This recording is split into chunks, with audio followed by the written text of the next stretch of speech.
5, 4, 3, 2, 1, go! Begin decryption of all security lockouts.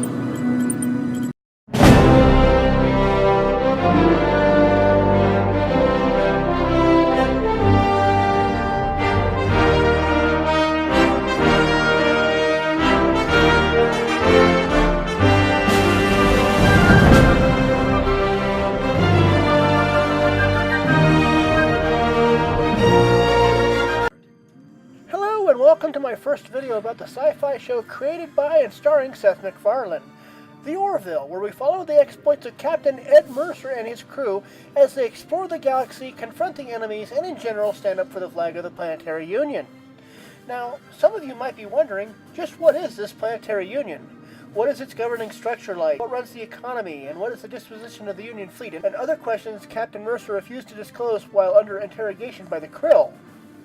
Well, we will try to answer as many of these questions as we can, but first, if you subscribe to this channel, I will send you the first edition of my fan concept star map of the Orville universe. This first one is on a handy-dandy Microsoft Excel sheet, and the second one will feature a different background, and they will both be free because, of course, I don't own the Orville universe. I just like talking and writing about it. About the star map real quick. I tried putting things generally where they would make the most sense. For example, Kaylon 1 is located near Krill space, simply because Kelly and Gordon had to get from the vicinity of Kaylon space into Krill space fairly quickly, so they had to be quite close to each other. Similarly, placing Rana 3 on the northwest side of Union space where the Krill would have to go through the entire Union to get there would not make logical sense. I also tried to take as much of the information as I could from the show into account as I designed the map, and there is more than enough room for expansion in the future. Now, onto our subject material. The Planetary Union is a loose coalition of member planets. Member worlds probably have some representation in the Council, and the entire organization may well be headed by a president or prime minister, but the show has not given us any information about that yet. The reason it is a loose coalition is unlike Star Trek's United Federation of Planets, members of the Planetary Union do not subsume their planetary rights to a combined star fleet. Instead, the Union builds ships for their own space fleet, and the various member planets build what ships they are able to build. This may mean that some planets are more heavily defended than others. The planet Mockless, for example, seems to have a fairly sizable fleet, given that they are able to send ships out to meet others in deep space, and given that the main capabilities of the planet's economy are geared toward producing ship components and weaponry. To protect the various members of the Planetary Union, a portion of the Union's defenses are put into deep space stations called outposts. We speculate that there is one outpost per sector, and the Union fleet uses these as logistical locations to route personnel, starships, and so on to where they are needed most. Given authority from the Admiralty, Union captains can extend invitations to planets to join the Planetary Union. Currently, there are roughly 300 member planets spread out across roughly one quadrant of the galaxy. Additional steps or procedures to gain admittance into the Planetary Union after the invitation is made are not known. After graduation from Union Point, a cadet may be stationed at any of the fleet's ground stations, outposts, or starships. As of the beginning of the series, there are roughly 3,000 starships needing captains, this owing to the rapid expansion of the Planetary Union in all directions.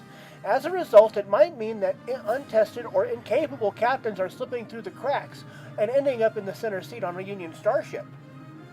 As stated before, conjecture is that there is one outpost per sector of Union space, and these outposts act in a similar fashion as United Federation of Planets star bases do in Star Trek. The Union fleet is tasked with a number of missions, everything from exploring deep space to first contact situations to milk runs and other situations. Of course, being the military arm of the Planetary Union, the fleet is also the tip of the sword, so to speak, when it comes to dealing with enemy encounters, be it against the Krill or against the Union's latest enemies, the Robot Society of Kaylon 1. At this moment, only a few ship classes have been spotted, although analysis of the video from the recent Battle of Earth might show us more. The Orville is a light cruiser or research scout class vessel meant to be small, nimble, and lightly armed. With this in mind, given that the ship has had more than one encounter where it was outgunned, It has been the intelligence and ingenuity of the ship's crew that has gotten them out of a number of scrapes. We have also clearly seen a Union destroyer or heavy cruiser class vessel, this one using a similar teardrop design to that of the Orville. We can safely assume that these larger ships have more armor and weapons than the lighter Orville. Of some interest has to be the standard Union-issued shuttle, which can seat a pilot, a co-pilot, and 5 other people. The shuttle's engines, like their larger starship counterparts, run on dysonium, but one ability that the shuttles have that the starships do not is the ability to cloak themselves for short periods of time. The cloaking field is not foolproof, however, as Krill fighters were able to detect a cloaked Union shuttle. Here's where we might run into some issues, as a number of people within the Planetary Union have stated that reputation has replaced money as a currency. However, the bartender on the Orville recently told the captain that he might have to order an additional supply of liquor for the ship's patrons. This indicates that both the Planetary Union and Star Trek's United Federation of Planets have both achieved post-self-sufficiency in a number of areas, such as food and fabrication materials with the invention of replicator technology. Although money is seen in both universes, it is probably used to handle transactions with races that do not have the same level of technology, if the thing desired is intricate, or in the case of some liquors, if it's rare. What such an economy would do, however, is free people and time up to pursue other things, so culture might be richer or scientific progression might be more pronounced in a post-self-sufficiency economy. The Union trades directly with its members for what it needs, including starship components and minerals. Interestingly, most of the mining takes place near the outer fringes of Union space, in an area dominated by the mining consortiums. Travel into that area is somewhat discouraged as law and order in the consortium holdings is a bit sparse, given similar sloppiness with other Union rules. Of course, some planets are forbidden to Union travel, such as the Kaylon system, where less advanced races are treated like zoo animals, the planet Rhaegor II, which is only now recovering as the Society adapts to a new star in their sky, seeming to redeem the constellation of Jeliac and the people born under that sign, and there is a ban on travel to Unuk 4, where the inhabitants have been known to sacrifice visitors to their raccoon god. Of course, all trade into and out of Kaylon space is completely prohibited given their recent attack on Earth. However, trade routes might be opening in Krill space given the most recent thawing of relations. Only time will tell. All of this is conjecture, as we do not yet know much about Union history or galaxy history as a whole. It seems likely, however, that the most solid facts we have to this point is that the Krill are a younger spacefaring race, perhaps even younger than Earth, one of the founding members of the Planetary Union. At some point, the Krill and the Planetary Union came into conflict over their mutual border, with the Union having settled on Gara 3, a world that the Krill claimed as theirs. They attacked the planet and drove the carpetbaggers away.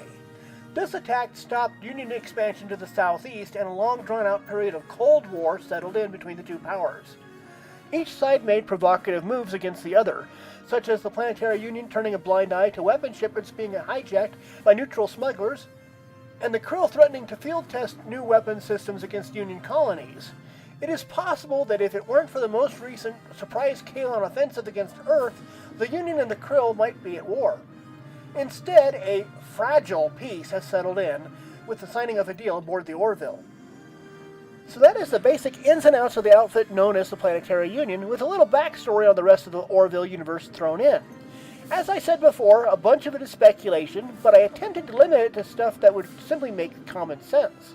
Of course, any of the information I put in this and future videos might be contradicted by the television show, in which case, I am right, goddammit! Just kidding all. We will be happy to update and correct our information as new material becomes available. If you've liked this video, please feel free to like, subscribe, and comment, and all that other YouTube goodness. And we'll see you the next time on the Kaylon Prime channel. And by the way, may all your geologists be long ones. And of course, coexistence is impossible.